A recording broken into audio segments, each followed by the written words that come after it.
Hi friends, तो आज हम बात करेंगे एंटीबायोटिक के हिस्ट्री के बारे में। एंटीबायोटिक मेडिसिन जो ड्रग होता है, आप तो उसके बारे में जानते ही होंगे कि ये तरह-तरह की जो हमारी बॉडी में इन्फेक्शन होता है, डिजीज़ होता है, उसको ट्रीट करने के लिए हम एंटीबायोटिक मेडिसिन लेते हैं। और आजकल बायोटिक जो मेडिसिन है उसको ले ही रहे हैं, मतलब फ़ीवर हो जा रहा है तब भी हम ले रहे हैं, टाइफाइड, मलेरिया, डेंगू, जो भी तरीके का जो हमको मतलब डिजीज़ हो रहा है, जो बैक्टीरिया से इन्फेक्शन है, उसमें हम उसको हम ट्रीट करने के लिए हम एंटीबायोटिक जो मेडिसिन है उसको हम लेते हैं। आज हम जानेंगे एंटीबायोटिक जो मेडिसिन है उसको सबसे पहले कब खोजा गया था, कहाँ खोजा। हम जान लेते हैं एंटीबायोटिक के हिस्ट्री के बारे में।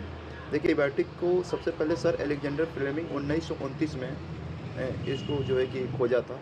और जो सबसे पहला एंटीबायोटिक है वो है पेनिसिलिन। और एंटीबायोटिक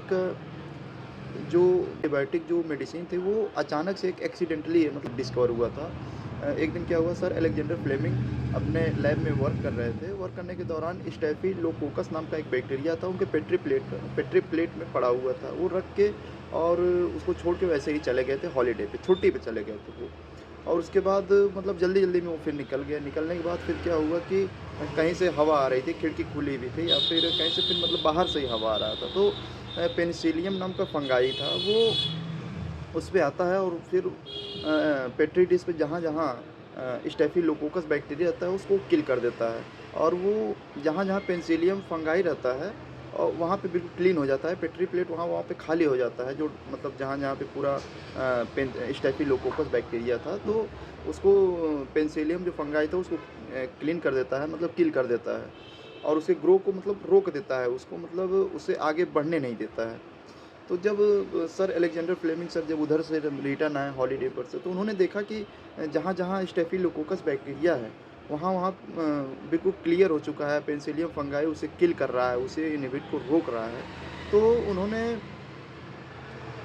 लेकिन वो उसको ऑब्ज़र्व नहीं कर पा रहे थे, पेनिसिलियम जो बैक्टीरिया फंगाई था उसको ऑब्ज़र्व बाहर नहीं निकाल पा रहे थे, इसको क्लिनिकल ट्रायल में कैसे इसको यूज़ किया जाए। तो उनका एक ग्रुप था जिसमें 4 लोग थे, चैन, अब्राम, हेटली और फ्लोरी।